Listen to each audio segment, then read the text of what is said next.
Huh? Hey, didn't see you there. Pull up a chair. You want something to drink? No? Oh, it's fine. Either way, cheers. Yeah, what can I say? California's the best, you know? We have these beautiful beaches, beautiful nature. We got Yosemite Park. We have beautiful mountainy areas like Lake Tahoe. We got Disneyland. We got Alcatraz, Hollywood. I mean, we have it all. And we really don't have to deal with much, you know? Only homeless people. Insane gas prices, unaffordable housing, high crime rates, illegal immigrants, and the worst thing of it all, liberals. Well. Welcome back to another video of mine. Let's hope the algorithm doesn't send this video into the shadow realm like my last one. But knowing YouTube, it's honestly a coin flip. But today's topic, the state I know as home. What can't be said about California that hasn't already been said already? Cali comes with so much that honestly, we're kind of spoiled down here. And as a resident of this state my entire life, I can tell it's pretty sick being able to have so much so close by. Honestly feels like a dream at times. But when reality comes and slaps you in the face like your mom did when you were late waking up for school. Oh, just me. Okay. You come to realize this shameful truth of this dreamlike state. I know what most of you are thinking right now hearing that I'm from California. Some of you are picturing me on the beach with a surfboard, riding the waves, or possibly walking through downtown LA, going down to the coolest and hottest spots in town, or taking the trolley somewhere in San Francisco. No. I know most people correlate California with high life city living, but the truth about a lot of people that live in California is that we don't live that way. And it'll be crazy to hear, but we live the complete opposite of those little city boys. City boy! City boy! Now to give you an idea of how I lived in California. Well, just imagine a small town. So small that every time you would go to the local grocery store, you would run into a bunch of your friends from school. Maybe a teacher. But the most guaranteed thing is that you would run into somebody you know for sure. A town so boring that the most exciting thing to happen would be once in a blue moon, someone would have their car broken into. And that would be the talk of the neighborhood for literal months. I know this because it happened to my dad. Town so small you can bike from one side of town to the other in less than 30 minutes. A quiet little town where not much would happen and we all knew each other. And the most exciting thing to do in town when I was young was to hit the local McDonald's with the legendary dollar menu. I miss it every day. Now that's all nice and dandy to hear, but the aesthetic was very different as well. Now I know what most people think of California. They imagine a very specific wardrobe, the latest fashion, and expensive brands like Jordan, Nikes, with some Gucci or some Tommy. But not us. When I went to high school, they would look like this. They would wear boots, jeans, a belt buckle the size of someone's head, a short sleeve button-up shirt with a trucker's hat or a cowboy hat. And to explain to those who will understand, some of these people would have a giant circle imprint on their back pocket. If you know, you know. Now I know a bunch of people are like, huh? Are you sure you don't live in Texas? That sounds like Texas. Yes, I'm sure I live in California. But this is the reality of the situation here in California. A huge number of the population live in this style I like to call ranch life. And a lot of people really don't think about it all that much. The huge metropolitan areas are so well known that the common knowledge of our existence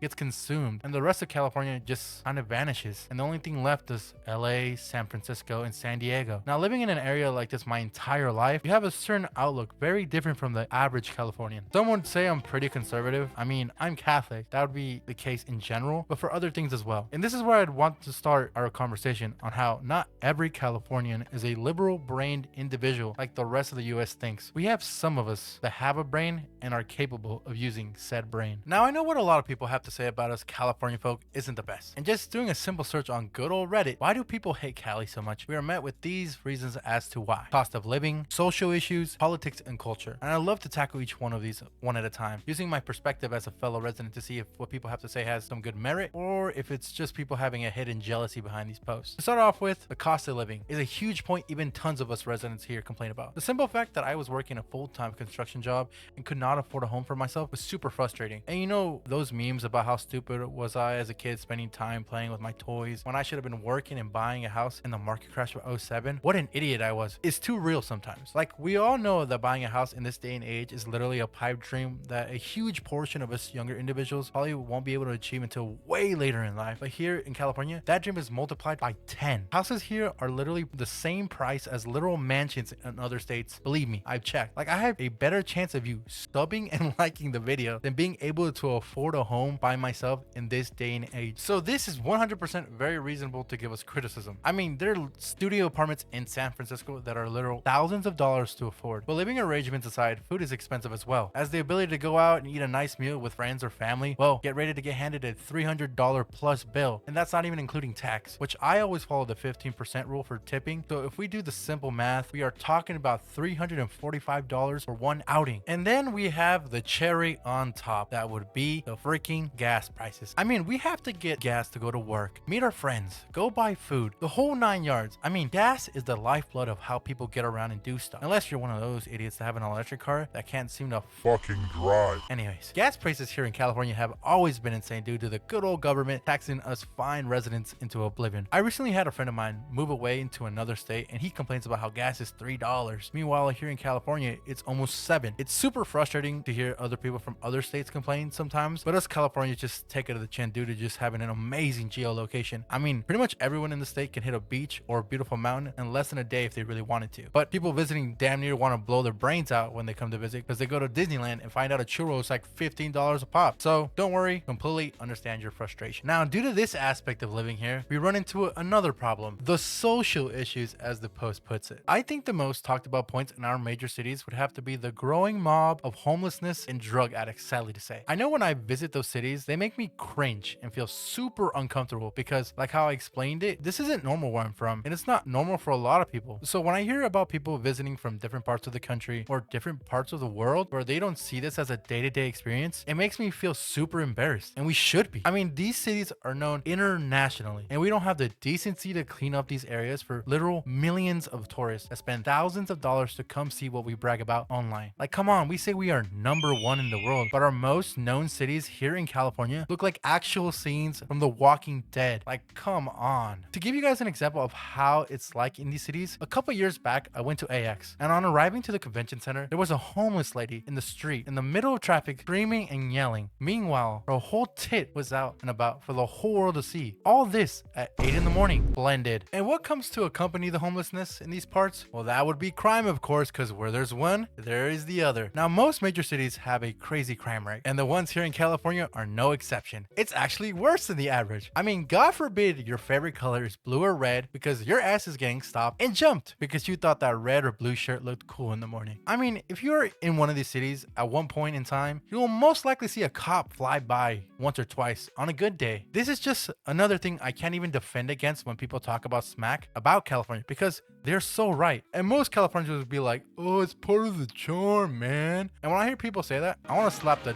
dog shit out of them because it shouldn't be normalized. We shouldn't have literal mini cities of homeless people in these places. Like, I've been to Tokyo, a city that rivals that of LA or San Francisco, and ask me how many people I saw homeless on the street. I can use one hand to count them all. And I know it's a huge culture difference, but if they can do it, so can we. And this leads right into our last and I'd say most important point, politics and culture of California. Now, if you were to say California, a good 99% of people at the same time hear liberal, almost as if the words were literally fused together or basically become one, and rightfully so. The state is super liberal. But let me just explain exactly what that means, okay? If I were to go to Google and Google, what is being liberal mean? Google gives me this response. To be liberal fundamentally means prioritizing individual liberty, equality, and human rights. However, meaning splits into two primary contexts: a modern political philosophy and a general personal attitude. In modern political terms, a liberal believes that government should play an active role in ensuring social welfare, civil rights, and equal opportunity. In everyday life and culture outside of government, being liberal describes someone who is open-minded, tolerant, and accepting of new ideas or behaviors that deviate from tradition. Now, hearing that, some would say that's not too bad, and others are already reaching for their Second Amendment. And this is where most people that have built a career on this website would tell me, hey Tickle, do you want to grow? Possibly make this channel become something? You need to shut up. But honestly, I'm so sick and tired of being some sort of social chameleon that has to change to fit into the right environment. If I can't simply speak my mind and my thoughts or just be me, then these liberals aren't the open-minded and tolerant individuals they say they are. Now, when I hear liberal, I think blue hair the septum nose piercing, holding a sign saying fuck ICE, or some shit that basically translates to give me free shit. That's what I think liberal means. Now hearing California saying what I just said would land me on a kill list of some sort, simply because I didn't follow the agenda that was laid out. And this right here is the political climate of California. Pushing ideas that you don't agree with being shoved down your fucking throat. People like myself that don't agree have to just smile and nod to keep the peace. Otherwise, sometimes these individuals that claim to be non-violent want to harass you because you simply disagree with a topic. And I know this video might get a whole lot of people up in arms and say that I'm a racist or a Nazi when they don't even understand where I'm coming from or even know me as a person. But let's break it down using the definition Google gave us. To be liberal fundamentally means prioritizing individual liberty, equality, and human rights. Okay, let's start off with number one, individual liberties. In today's age, we can practically do whatever we want to do. The only limit that truly limits one's aspiration is being able to afford it, funny enough. Two, equality. I don't even know why this is even being debated anymore. Like, it's ridiculous. Like, if we were back in the 60s where whites and colored bathrooms existed, then yes, understandable. But we live in a time and place where anyone can be anything with ample effort. I'm gonna break the fourth wall real quick and get real close, guys. I'm Mexican, by the way. Oh, I bet you didn't see that coming. I bet you really thought I was some pasty motherfucker. Well, you're wrong. And I'm not talking about no third or fourth gen Mexican where my family came to the US years ago, okay? My pops was born in Mexico. My mom was born in the US, but lived a huge chunk of her life in Mexico. Now, I know people are gonna be like, your parents are Mexican? How can you be conservative? Surprisingly enough, my dad was the one who had a hand in that. He raised me and my siblings to appreciate this country for all the opportunities it gives us and to never take advantage of it when all we need to do to succeed is just put in a little effort in. Now, this is gonna shock a whole lot of liberals out there, but the Mexican people only really lean left. You guessed it, get into the country. The other stuff that the left really fights for, real Mexicans hate that shit. Mexicans from Mexico are some of the most homophobic and racist individuals